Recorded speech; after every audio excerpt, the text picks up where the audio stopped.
Ok, entonces vamos a resolver este ejercicio donde me dan un punto n dado por las coordenadas 80, 80 y 0 y me piden la proyección axonométrica de un prisma recto de base pentagonal ABCDE de centro n, que es el punto que me están dando, e inscrito, es decir, está adentro de una circunferencia de radio 60 y el vértice A está lo más cerca posible al plano vertical de proyección. La altura del prisma es de 140 milímetros. Están pidiendo que trabajen en escala 1 a 1, las medidas están en milímetros. La posición de la hoja en proyección vertical, el origen de coordenadas está en el centro y el ángulo U es 120 y el ángulo V es 105. Entonces yo tengo ya dibujado la primera parte del sistema de proyección. No me cabe toda la hoja, me queda un pedacito por fuera. Entonces fíjate que lo que hice fue medir la distancia de aquí hasta aquí. Busqué justo la mitad y dibujé mi línea vertical que identifiqué como eje Z. Y luego, donde justamente a ese eje Z le conseguí la mitad, lo ubiqué como punto O, que es el origen de coordenadas. Entonces, justamente por este punto yo debo dibujar este eje que dibujé y marqué como X y este otro eje que dibujé y marqué como eje Y. Es importante colocarle los nombres a los ejes. ¿Cómo medí yo esos ángulos? Bueno, resulta que para dibujar en este sistema de proyección necesitamos ubicar los ejes Y y X según unos ángulos que se relacionan entre sí con el eje Z. Entonces tenemos este primer ángulo que va entre el eje Y y el eje Z, se llama U. Este ángulo que está entre Z y X se llama V y el ángulo que queda entre X y Y se llama W. En este caso nos están dando el ángulo U y el ángulo V, por lo tanto el ángulo W queda como lo que sea que quede. Entonces el ángulo U es 120. ¿Yo qué hice? Ubiqué mi regla de 45 colocando los 90 grados pegados al eje Z y luego coloqué mis 30 grados de cartabón justamente acá y fui moviendo la regla hasta que me pasó por el origen de coordenadas y ahí ya tengo sumados estos 90 más estos 30 me dan 120. Y luego para el ángulo V, que es 105, entonces yo lo que hice fue colocar estos 60 grados justamente aquí pegados al eje Z y coloqué mi regla de 45 grados al lado. ¿Por qué? Porque la suma de 60 y 45 me da 105. Entonces esta regla la moví de tal forma que pasara por O y dibujara mi recta. Y a esos ejes yo les puse su respectivo nombre. Como les digo, es importante colocarle los nombres. Ahora, para continuar con el ejercicio tengo que graficar al punto. Pero para poder graficar al punto tengo entonces que dibujar algo llamado plano axonométrico. El plano axonométrico es el único plano dentro de este sistema de proyección que está total y completamente de frente a mí, por lo tanto es el único plano que yo puedo visualizar en verdadero tamaño. Por lo tanto, ese es el plano que me va a ayudar para poder hacer la graficación de puntos. ¿Por qué? Porque aquí todos los ejes están deformados de cierta forma, valga la redundancia.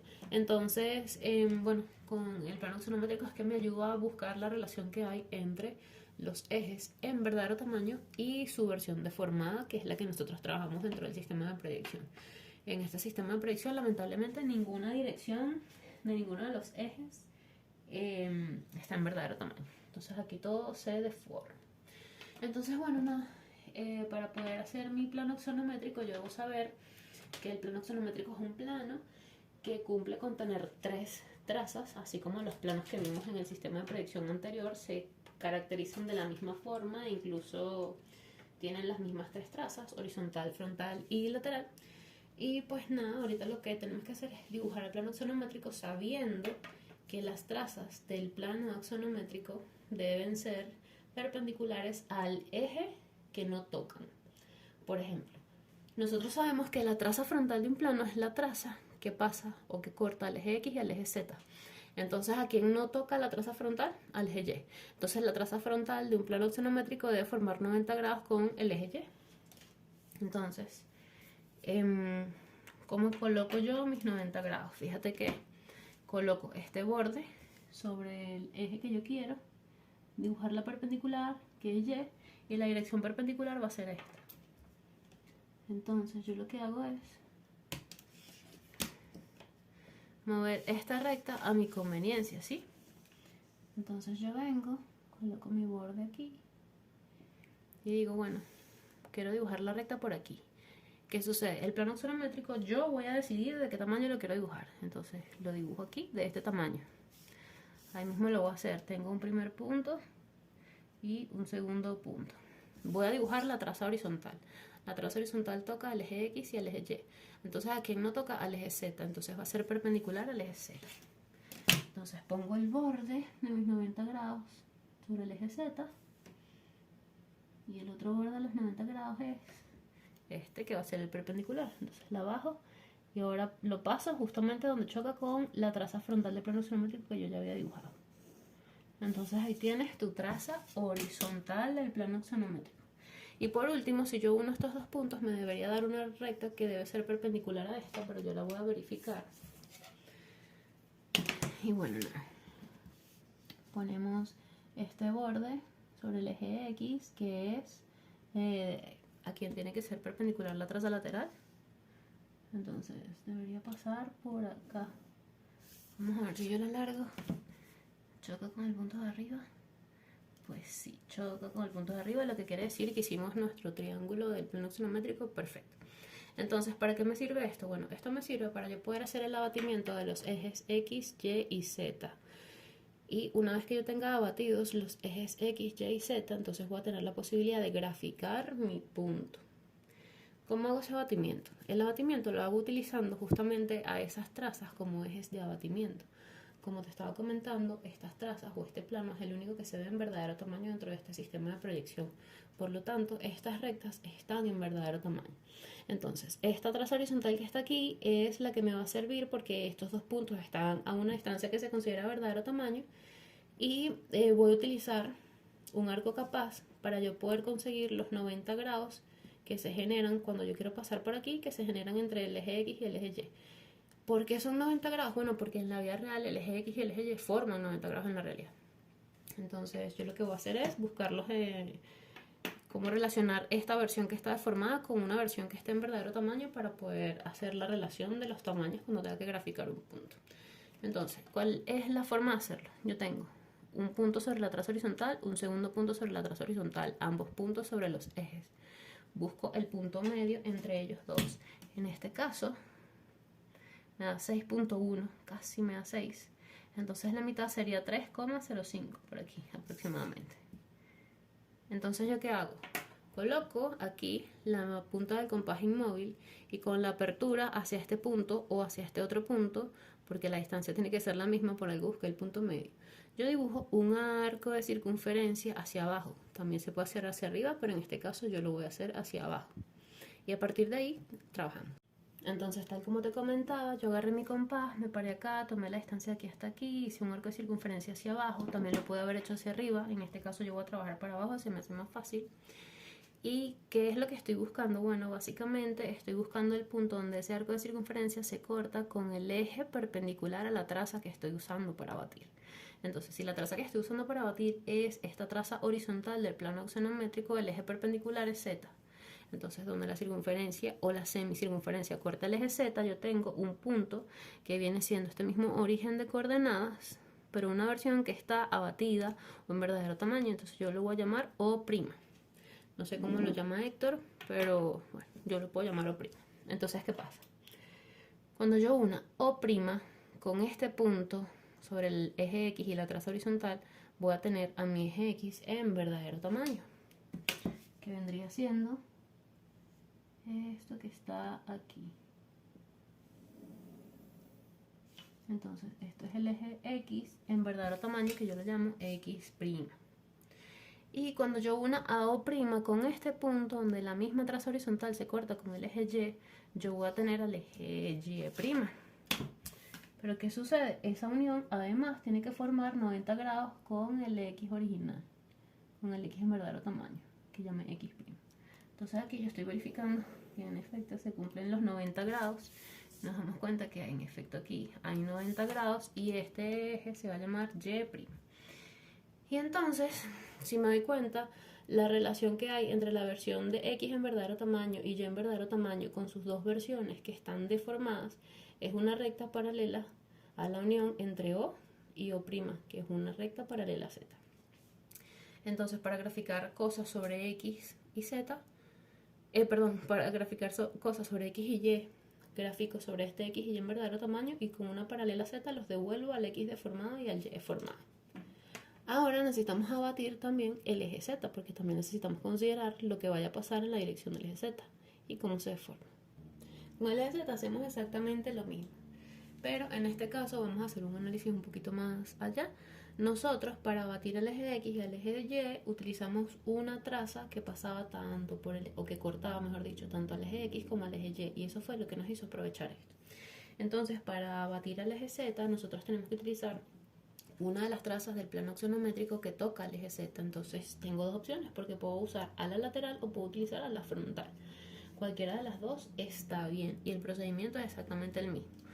¿Cuál sería? Bueno, fíjate que aquí, como decimos utilizar a la horizontal, entonces vimos los dos puntos donde la horizontal se cortaba con los ejes de coordenadas. En el caso del eje Z, yo voy a utilizar la traza frontal y también tengo que ver en dónde la frontal se corta con los dos ejes de coordenadas, que sería acá con Z y aquí con X.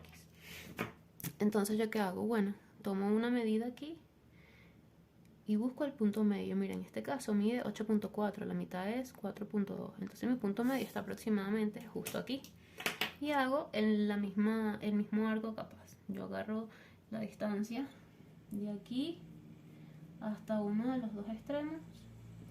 Vamos a verificar que sea la misma distancia, correcto. Y hago mi arco de circunferencia. Este también lo pude haber hecho hacia este lado, da lo mismo. ¿Y qué hago? Bueno, estoy utilizando la traza frontal, la recta perpendicular a esa traza frontal es el eje Y, entonces lo que hago es alargar al eje Y. Porque aquí vi en donde el perpendicular me cortó la circunferencia, aquí el perpendicular es el eje Y y me corta la circunferencia aquí. Entonces aquí yo tengo un segundo origen de coordenadas abatido de nuevo. La primera vez lo abatí por acá y la segunda por acá. Y ahora, como yo lo que quiero es abatir el eje Z, cuando yo una este segundo punto del origen abatido con este punto donde la traza frontal corta el eje Z, voy a tener el eje Z en verdadero tamaño. Entonces tenemos por acá Z' se llama y está en verdadero tamaño. Ahora, ¿qué sucede? Bueno, fíjate que la relación que hay entre el Z deformado y el Z en verdadero tamaño es una recta paralela al eje Y, que es esta dirección de acá. Entonces, ¿por qué no lo uno ahora con este? Porque si yo uno ovo segunda con este, estaría abatiendo por segunda vez al eje X, pero ya yo tengo el eje X abatido, entonces no me interesa hacer un segundo abatimiento del eje X. ¿Qué sucede? Bueno, yo pude haber abatido dos pares, o sea, un par de ejes, no necesariamente siempre tiene que ser X y Y, pude haber abatido a Z y a X y luego a Y por otro lado, o pude haber abatido a Z y a Y y a X por otro lado. Cualquier combinación de abatimientos funciona, siempre y cuando hagan el arco capaz. Entonces ahora sí grafico mis puntos. Mira, la X y la Y son 80. Entonces, en la X en verdadero tamaño, desde el 0 hacia la parte positiva, yo marco mis 80. Aquí están los 80 en X, justo aquí. Y marco los 80 en la Y en verdadero tamaño también, porque la Y es 80. Entonces tenemos que aquí está mi Y 80. Entonces, ¿yo qué hago? Bueno, este 80 yo lo tengo en Y de verdadero tamaño y lo quiero llevar a la Y deformada. Paso una paralela al eje Z y lo bajé. Por este punto que está sobre X en verdadero tamaño, para bajarlo a X deformado, paso una paralela a Z y lo bajé.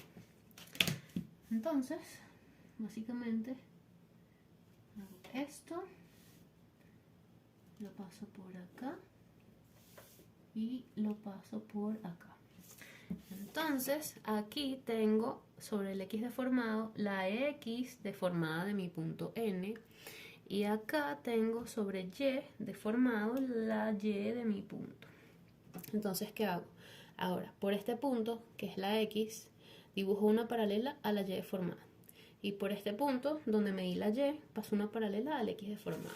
Entonces, dibujo por acá una paralela a Y deformado por la X del punto cuando ya la bajé al X deformado. Y dibujo una paralela al eje X deformado por el punto donde estoy en Y deformado del mismo punto. Y donde estas dos paralelas se cortan entre sí, tengo al punto N en proyección oblicua horizontal. Todo esto fue para conseguir un punto en oblicuo horizontal, imagínate. Entonces ahora me están diciendo que la z es 0, entonces siempre que la z es 0, la proyección espacial del punto está en el mismo sitio, la proyección oblicua. ¿Qué sucede? Si no hubiese sido 0, sino que hubiese sido 50, yo sobre el eje z hubiese tenido que medir desde el 0 hacia acá 50 y pasar una paralela a mi eje y para devolverlo al eje z, copiar esta distancia y colocarlo como cota. Entonces el ejercicio se va volviendo más largo porque en realidad incluso para graficar los puntos, mira todos los procedimientos que tenemos que hacer. Entonces, ahora, ¿qué es lo que vamos a analizar? Bueno, vamos a analizar qué es lo que tenemos que hacer para dibujar esa figura de ese prisma. Ok, entonces fíjate que apenas tengo dibujado el único dato que me están dando porque todo este procedimiento es súper largo y ahora necesito conseguir ese prisma recto de base pentagonal. ¿Qué significa que sea pentagonal? Que es un pentágono, una figura plana de 5 lados. Y en el enunciado no se lee porque el profesor lo tapó con unas letras amarillas, pero dice horizontal. Es decir, la base tiene que ser horizontal. O está contenida en un plano horizontal. Ahora, si el centro de esa base es el punto N y la cota del punto N es 0, entonces la cota de los demás puntos de la base, que son A, B, C, D y E, también debe ser 0. ¿Por qué? Porque como la base está contenida en un plano horizontal y resulta que los planos horizontales son planos de z constante o de cota constante, entonces todos los puntos de la base tienen que tener exactamente la misma cota. Y si n, que es de la base, tiene cota 0, todos los demás tienen cota 0. Entonces me están queriendo decir que la base es un pentágono que está en el plano horizontal de proyección. ¿Por qué en el plano horizontal de proyección? Porque el plano horizontal de proyección es el plano horizontal que tiene cota 0. Entonces se cumplen todas las condiciones. La base en un plano horizontal y la cota coincide con la de n. Entonces, bueno, sabiendo eso, yo me puedo aprovechar del hecho de que yo hice el abatimiento de los ejes X y Y. ¿Por qué? Porque en este abatimiento de los ejes X y Y, lo que pasó fue que yo dejé de ver al plano horizontal así y lo volteé de tal manera que ahora lo veo total y completamente de frente y yo dentro de este plano horizontal puedo dibujar mi pentágono en verdadero tamaño, tenerlo aquí y luego devolverlo a su punto deformado para yo poder tener el pentágono deformado. Entonces, ya que puedo hacer eso, utilizando al X' y al Y', que son las versiones en verdadero tamaño de X y Y que el espacio que se genera entre ellos dos, entonces se convierte en el plano horizontal abatido, pues yo procedo a utilizar y a valerme de la X en verdadero tamaño que yo medí por aquí y la Y en verdadero tamaño que yo medí por aquí para conseguir la versión del punto N abatida. Entonces, ¿cómo lo puedo hacer? Tengo dos maneras de hacerlo. La primera es utilizar homología y la segunda es utilizar la misma lógica que usé para conseguir la proyección del punto N. Fíjate que qué fue lo que hice. Una vez que yo tuve este mismo X y Y, pero en su versión deformada, pasé paralelas al X y al Y deformado por el punto contrario. Es decir, aquí yo tengo la X deformada del punto y por la X deformada del punto yo pasé una paralela a la Y deformada. Por este punto que está aquí, que es la Y deformada, yo pasé una paralela a la X deformada. Entonces, en la versión del abatimiento yo puedo utilizar la misma lógica y decir, mira, por este punto, que es la X en verdadero tamaño, yo voy a pasar una paralela a la Y en verdadero tamaño. Y por este punto, que es la Y en verdadero tamaño, yo voy a pasar paralelas a la X en verdadero tamaño. Y donde esas dos paralelas se choquen, yo tengo a mi punto N, pero en su versión abatida o su versión en verdadero tamaño. Entonces dibujo una paralela a X por la Y en verdadero tamaño y dibujo una paralela a la Y por la X en verdadero tamaño. Y donde ellas dos se corten, entonces tendría al punto N abatido o rebatido, como lo quieran llamar. Si es con una A, sería abatido, y si es con una R, sería rebatido. Esa es la primera forma, si sabemos buscarle la relación con lo que hicimos en proyección, pero en la versión en verdadero tamaño. Si queremos hacerlo por homología, entonces lo primero que tendríamos que dibujar es un rayo de homología por el punto N. Y el rayo de homología sería una paralela al eje Z. ¿Por qué? Porque si N está en el plano horizontal y O también está en el plano horizontal, entonces para llevar a N al plano horizontal abatido, tengo que pasar una paralela a la unión porque este O también está abatido. Entonces esta dirección es lo que me dice. Entonces supongamos que yo en vez de hacerlo como lo hice originalmente, lo hago por homología. Entonces lo primero que tendría que hacer es pasar una paralela al eje Z por N. Entonces en alguna parte de esa recta estaría el punto. Yo sé que está aquí, pero supongamos que no lo he conseguido todavía. ¿Qué es lo otro que hago? Bueno, relacionar lo que ya conozco. Fíjate. Por ejemplo, en el plano horizontal está el origen de coordenadas y el punto N. Entonces yo lo podría relacionar a ellos dos. Y este puntico sobre la traza horizontal, que fue la que usé para batir, entonces me sirve para hacer la homología. ¿Por qué?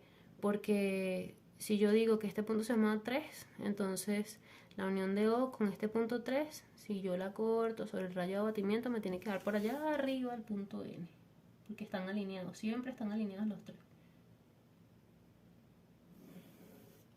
Entonces fíjate que yo habría hecho estas dos uniones y se me habría cortado esta que está acá con la paralela al eje Z y me hubiese dado mi punto N rebatido aquí mismo. Entonces hago lo mismo si yo lo hacía por este paralelismo, que es lo que siempre me ha parecido más fácil de visualizar, o por esta homología que tiene que ver con la intersección, y tenemos que tener en cuenta que este punto de aquí sobre la recta horizontal me sirve para hacer las dos uniones de las dos relaciones, ¿sí? La versión rebatida y la versión no rebatida. Bueno, al fin de cuentas ya tenemos el punto N rebatido y el espacio donde tenemos que trabajar es este que está formado por X' y Y'. Y ahora que estoy trabajando en el rebatimiento, yo sé que yo dentro del espacio rebatido puedo dibujar un pentágono en verdadero tamaño, sin ningún problema. Fíjate que me están diciendo que el pentágono está inscrito, o sea, por dentro de una circunferencia de radio 60. Entonces ya aquí yo en N rebatido yo puedo dibujar la circunferencia de manera directa. Entonces yo agarro sobre cualquier dirección, pero a partir de N rebatido mido los 60. Los 60 es la circunferencia que contiene el pentágono. Entonces yo vengo, dibujo mi circunferencia con mi 60 de radio y puedo ahora ubicar los 5 puntos del pentágono sobre los límites de la circunferencia, pero tenemos que ubicar primero un punto de referencia para saber a dónde van los demás. Entonces, para conseguir nuestro punto de referencia, lo primero que nos dicen es que el vértice A debe estar lo más cerca posible al plano vertical de proyección. Entonces, como yo dentro de esta circunferencia ubico el punto que está más cerca del plano vertical de proyección, bueno, yo ubico cuáles son las condiciones o lo que yo conozco del plano vertical de proyección. El plano vertical de proyección es el plano también conocido como plano frontal de proyección o plano frontal cartesiano, y es el que está formado por el eje X y el eje Z. Entonces, para que en mi abatimiento del eje X y el eje Y haya un punto más cercano al plano vertical, entonces es un punto que debe estar lo más cercano posible a la única recta dentro de ese abatimiento que está relacionada con el plano vertical. Si ya te comento que el plano vertical está formado por X y Z, entonces dentro de mi abatimiento el plano cercano al plano vertical, o perdón, el eje que hace que las cosas sean o estén relacionadas con el plano vertical sería el eje X, porque el Z no está en mi abatimiento, pero el eje X sí.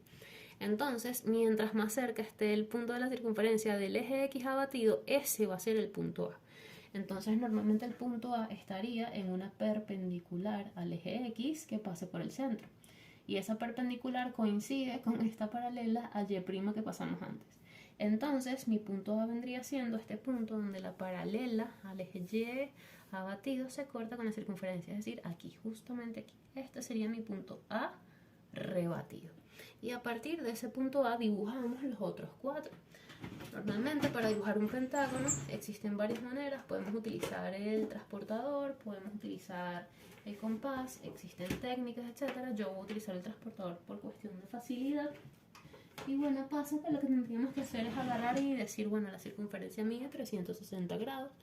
Si yo quiero dividirla en 5 partes iguales para conseguir los 5 vértices del pentágono, entonces me daría 360 entre 5, 72. Entonces ya sé que cada 72 grados hay un punto. Entonces, ¿qué hago? Yo vengo con mi gran amigo el transportador, pongo el 0 del transportador aquí en el medio, justamente sobre el punto de N rebatido. Y la línea del 0 la coloco justamente en la línea donde está el punto A, que está por acá. Y ese va a ser mi 0. A partir de aquí hacia acá yo mido 72 grados. Si yo a esos 72 le agrego 72 más, llegamos a 144. que es por acá. Y de este lado hago exactamente lo mismo, vuelvo a ubicar el 0 justamente sobre n rebatido y la línea del 0 otra vez sobre la línea del A. Vuelvo a medir 72 grados y vuelvo a medir 144. Entonces, ¿qué hago? Bueno, uno el centro con esos puntos y justamente donde esas uniones me corten a la circunferencia, pues yo tendré un punto, justamente por ejemplo este, que le voy a llamar B rebatido. Luego por acá tengo otro punto que lo tengo justamente aquí, el que llamaré C rebatido. Este por acá, los 1 también. Este sería D rebatido. Y por último tenemos este de aquí abajo, que sería E rebatido. Entonces tengo A, B, C, D y E. ¿Y qué hago para que el profesor visualice el pentágono en verdadero tamaño? Pues uno de los 5 puntos en su proyección rebatida. Y ahora que podemos visualizar ese pentágono en verdadero tamaño, entonces lo que tengo que hacer es preocuparme por devolverle su proyección horizontal. Entonces, así como tenía dos maneras de abatir o rebatir al punto N, tengo dos maneras de devolver los puntos. La primera es hacer el mismo proceso que hicimos para conseguir N rebatido, pero todo inverso. Por ejemplo, si lo quisiera hacer con el punto D, ¿yo qué tendría que hacer? Pasar una paralela al eje X en verdadero tamaño por este punto hasta llegar al eje Y deformado por al eje Y en verdadero tamaño por aquí. Y luego pasar una paralela al eje Y en verdadero tamaño por el mismo punto D hasta llegar al eje X en verdadero tamaño. Y este punto y este otro punto que van a estar sobre los ejes X y Y los tendría que llevar a X y Y deformado con una paralela al eje Z. Entonces este punto que viene para acá bajaría y quedaría aquí. Y este punto que está justamente aquí en X abatido, yo pasaría una paralela a la Z y caería aquí. Y ya ahí donde tengo la X deformada y la Y deformada pasaría paralelas a los ejes deformados y donde se me chocan tendría el punto en horizontal. Esa versión que a mí me parece burda larga.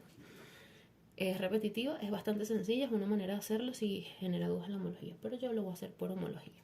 Entonces, esa homología está relacionada de nuevo con esta dirección paralela Z. Entonces yo lo que hago es dibujar esa dirección paralela Z por todos los puntos que yo quiero devolver, porque es la relación que hay para hacer homología, fíjate. Dibujo mi paralela Z por A, por B, por C, por D y por E. Y entonces yo voy a alargar a mi traza horizontal, porque esa fue la recta que yo utilicé para el abatimiento del plano horizontal originalmente, ¿sí? Entonces a esta recta yo la voy a identificar como mi eje de homología. Y bueno, ese eje de homología me va a servir para devolver los puntos. Entonces, ¿qué punto utilizo como relación? Bueno, fíjate que tengo a n rebatido y a n proyectado. Entonces, siempre que yo tenga la versión rebatida y la versión proyectada en dos ubicaciones distintas, ese punto me sirve para hacer homología. Entonces, mira lo que yo hago. Yo uno n rebatido con r rebatido hasta que me corte al eje de homología, que me lo corta justamente aquí. Ese punto, en este caso yo le voy a poner un nombre y vamos a analizar por qué me sirve. Supongamos que ese punto está, no sé, se llama 10 y está rebatido porque es la unión o pasa o está contenido en una recta que une a puntos que están rebatidos. Entonces voy a decir que este es 10 rebatido. Pero los puntos sobre el eje de homología, además de estar rebatidos, también están en proyección oblicua horizontal y proyección oblicua. Entonces, fíjate que hay una línea en donde 10, E y N están alineados. Entonces, en la proyección horizontal, 10 horizontal, E horizontal que no lo tengo y N horizontal van a estar alineados. Entonces, yo tengo a 10 y tengo a N. Si yo los uno, en alguna parte de esa recta tiene que estar el punto E. Y al mismo tiempo el punto E va a estar en donde su línea de referencia, que es esta rayo de abatimiento, se corte con esta otra recta. Entonces este sería mi punto E en oblicuo horizontal y al mismo tiempo E en oblicuo. Ahora, sabiendo eso y que los puntos que están sobre el eje de homología me sirven de esta forma porque están todas las representaciones acá, yo puedo utilizarlos sin necesidad de colocarle nombre a todos porque ellos se consideran, o en geometría les llamamos puntos muertos. Son puntos de referencia que me sirven para ir en dos direcciones distintas. Entonces, a medida que yo vaya ubicando más puntos que tengan su proyección rebatida y en su proyección deformada, entonces esos puntos se van a ir sumando a los que me pueden ayudar a hacer la homología. Es decir, no siempre lo tengo que hacer con n. Por ejemplo, voy a bajar al punto A. El punto A está sencillo. ¿Por qué? Porque fíjate que A está en esta paralela a Y que pasa por N. Entonces en horizontal va a estar en la paralela a Y que pasa por N, es decir, en esta recta. Y al mismo tiempo sobre el rayo de rebatimiento. Entonces aquí está mi punto A en ambas proyecciones. Y fíjate que en efecto de todo el espacio es el que está más cerca del plano frontal de proyección. Ok, entonces voy a continuar haciendo la devolución de los puntos. Por ejemplo, ahorita voy a utilizar al punto D y al punto E para devolver. Entonces necesito conseguir AD, voy a utilizar AE. ¿Por qué? Porque ya E lo tengo en ambas proyecciones. Entonces yo que hago uno AD rebatido con E rebatido. Y eso lo alargo hasta llegar a mi eje de homología. A ese punto no necesito ponerle nombre, pero sé que funciona exactamente igual que este. Entonces yo que puedo hacer, unir a ese punto con el punto E en proyección. Entonces al unirlo con el punto E me corta la línea del rayo de rebatimiento de D y aquí tengo D en ambas proyecciones. Ahora puedo utilizar A para conseguir a B. Unimos B con A en rebatimiento hasta llegar al eje de homología que me lo corta justo aquí. Y ahora ese punto yo lo uno con A en proyección hasta cortar el radio de rebatimiento de B y por lo tanto me queda B horizontal y B oblicua aquí. Y me falta entonces el punto C. El punto C yo lo voy a conseguir utilizando al punto E como referencia. Entonces uno C rebatido con E rebatido. Ok, el video se cortó porque se me fue la luz. Entonces retomando. Uní C rebatido con E rebatido hasta que me corta al eje de homología y entonces ahora puedo unir a ese punto con al punto E pero su versión en proyección. Entonces uní este punto con E hasta que me corta al rayo de rebatimiento de C. Entonces aquí tengo las dos proyecciones del punto C. Entonces fíjate que ya tenemos A, B, C, D y E en su proyección, tanto proyección espacial u oblicua como su proyección horizontal. ¿Sí? Como es una figura que está sobre el plano horizontal de proyección, pues se ve las dos proyecciones exactamente en el mismo lugar. Entonces fíjate que ya tengo mi pentágono dibujado. Entonces ahora ¿qué me hace falta conseguir? Me hace falta conseguir su altura. Entonces me están diciendo en el enunciado que se trata de un sólido que es recto regular.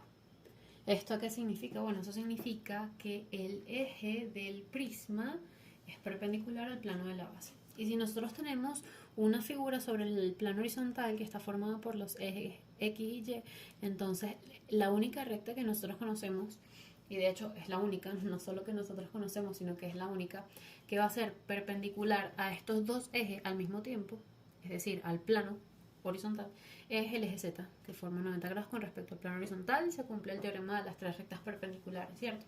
Entonces, bueno, el eje de nuestro prisma va a ser una recta paralela al eje Z. Fíjate que nosotros por el punto N ya tenemos una recta paralela al eje Z que tiene exactamente la misma dirección que el rayo de abatimiento, pero lo que voy a hacer es alargarlo un poquito más para que sepamos que esto que está aquí es el eje en proyección vertical. ¿Y qué sucede con las rectas que son paralelas a Z en su, en su proyección espacial o en su proyección oblicua? Pues ellas se ven como un punto en su proyección horizontal. ¿Sí? Es como ver esto que está aquí.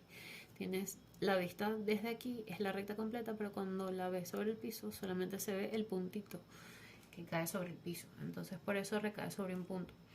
Ahora, me están diciendo que la altura del prisma es 140 milímetros. Entonces yo sé que en este sistema de proyección o en este modelo de la proyección los ejes se deforman de maneras diferentes, por eso tuve que graficar 3 ángulos diferentes y por eso tuve que abatir los 3 ejes por su cuenta. Se llama trimetría este modo de hacer el dibujo en proyección axonométrica, porque los 3 ángulos son distintos. Y bueno, nada, significa que la deformación en el eje Z, pues nada más la puedo conseguir si coloco mi medida sobre el eje Z en verdadero tamaño y luego lo llevo al Z deformado. Entonces, bueno, recordemos que el abatimiento de Z me dio por acá. Copio mi altura, que es esta que está acá. Entonces, pues la forma en la que yo devuelvo esta distancia sobre el eje Z es básicamente pasando una paralela al rayo de rebatimiento que utilicé la primera vez para batir el centro, que bueno, fue una paralela, o bueno, fue el mismísimo eje Y, no fue una paralela Y, sino el mismísimo eje Y. Entonces ahorita uso la misma dirección, ninguna paralela al eje Y. Y esta distancia a este punto donde me corta el eje Z, justamente hasta ahí, llega mi altura desde el origen hasta ahí. Entonces, como yo no lo quiero en el origen, sino que lo quiero aquí en el eje, pues yo la copio con el compás. Fíjate que la altura es esta. Y me la traigo para acá, desde N hacia arriba. Entonces yo puedo decir que este punto es N' en oblicua. Vamos a escribirlo mejor, que quedó como feo. N oblicua prima, así. Y la proyección oblicua horizontal de este punto recae sobre este que está aquí, porque todo lo que está en una recta paralela al eje Z recae siempre sobre un solo punto en su proyección horizontal. Entonces, bueno, N' oblicua horizontal. Entonces, ¿ahora qué pasa? Bueno, yo voy a dibujar paralelas al eje Z, que es el eje del prisma, por cada uno de los puntos. Si te das cuenta, ya por esos puntos pasan unas rectas que tienen esa dirección, que corresponden a ser los rayos de abatimiento originales. Lo que voy a hacer es alargarlas un poco. Por B, por C pasa esta, la alargo. Por D pasa esta, la alargo. Por E, esta aquí, esta está cortita, la alargo full. Por A tenemos esta, la alargo. Y bueno, la de B que ya la alargué. Entonces, ¿qué hago? Bueno, se supone que una de las características básicas del prisma es que tiene una distancia llamada altura, que sería esta distancia que va desde N hasta N'. Y esa altura es exactamente la misma en cada una de sus aristas, porque el plano de esta base con respecto a la tapa es paralelo entre sí. Entonces, ¿ya qué hago? Bueno, yo tengo la medida copiada sobre el compás, ¿cierto? Que es esta. Entonces, bueno, la pongo en cada una de las aristas, que es lo que acabo de hacer en A, en B, en C, en D y en E. Entonces, a todos estos puntos yo les voy a poner nombre. Mira, yo voy a decir, este punto se llama A' en oblicua, y A' en oblicuo horizontal recae en el mismo sitio que A. ¿Por qué? Porque esta arista es una recta paralela a Z, y todos los puntos de una recta paralela a Z en proyección horizontal recaen siempre en el mismo sitio. Entonces, si yo ya tengo un punto sobre esa recta que está en proyección horizontal, todos los demás puntos de esa recta van a tener la proyección horizontal en este mismo lugar. Por eso sucede aquí eso con el punto N', que está acá arriba y recae en el mismo sitio donde está en horizontal, porque ya sobre esta recta hay uno en horizontal y todos los demás ahora van a estar en el mismo sitio. Entonces lo mismo va a pasar con todos los demás. Por lo tanto, de manera sencilla, entonces podemos decir, mira, este punto que está aquí se llama B' en oblicua, y este va a ser B' en oblicua horizontal. Aquí en mi marquita voy a tener C' en oblicua, y aquí voy a tener C' en oblicua horizontal. Aquí en mi marquita del compás voy a tener D' en oblicua, y aquí abajo voy a tener D' en oblicua horizontal. Y por último, aquí voy a tener E' en oblicua, y aquí voy a tener E' en oblicua horizontal. Entonces, ¿qué hago? 1, mis 5 puntos, A', B', B' con C', ahora con D',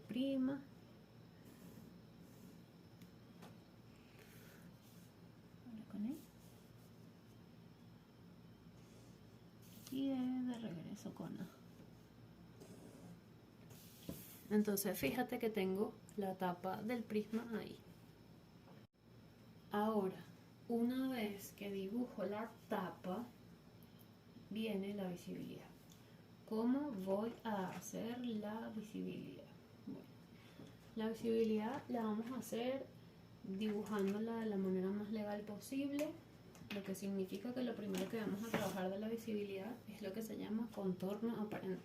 El contorno aparente es delinear todo el borde de la figura, porque sabemos que una figura se ve el contorno y lo que tenemos que delimitar, correcto, es lo que está más adelante y lo que está más hacia atrás. Pero el borde de la figura nosotros nunca tenemos que cambiarlo a que sea una línea continua, porque el contorno de una figura, o sea, no puede ser de otra forma que no sea visible. Entonces aquí, ¿qué hago? Bueno, aquí como lo que quiero es contorno, en vez de completar el pentágono, lo que hago es volver a bajar y completar el pentágono de acá abajo. Eso es el verdadero borde.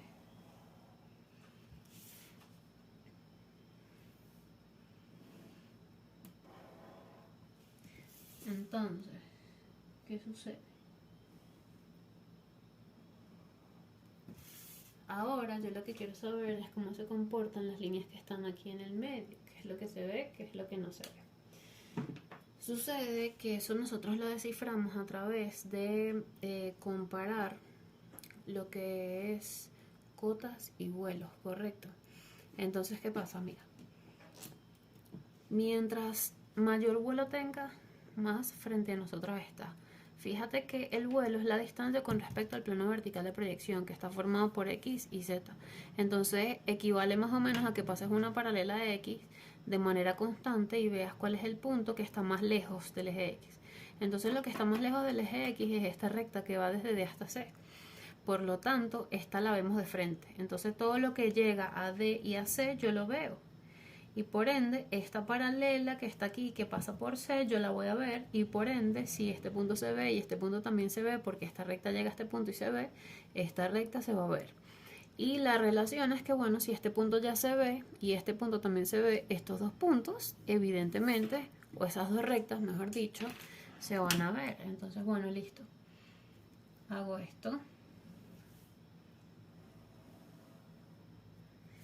Dibujo mis rectas. Perfecto. Y ahora, ¿cómo sé qué pasa con esta parte de acá? Bueno, si me doy cuenta, si vuelvo a hacer lo mismo, me doy cuenta que este punto es el que está más cerca del eje X. Eso quiere decir que es el punto que está más atrás. Si es el punto que está más atrás, entonces hay una parte del sólido que es esta, que ya definimos que está adelante, que tapa esa parte de atrás. Y si la tapa, entonces yo sé que existe, pero no la puedo ver, y por ende esa parte iría punteada. Entonces punteo esto que está aquí. Ahora, si todo lo que llega al punto A debe ir punteado, entonces esto va punteado. El contorno aparente es el único sitio donde las visibilidades pueden cambiar, o también si se consiguen con una recta de intersección, las visibilidades cambian. Pero en este caso, fíjate que el sólido continúa estando detrás. Fíjate que si vuelvo a hacer el intento de pasar esto por acá, sigo llegando a un punto que está tapado por la parte que yo ya definí como la parte de adelante del sólido. Entonces esto tampoco se ve y esta arista tampoco se ve. Entonces es, digamos, más de lo mismo que ya hice sobre el punto A, que es puntear toda la arista larga y las aristas de la base. Y de esa forma vimos cómo se analiza una visibilidad comparando los vuelos.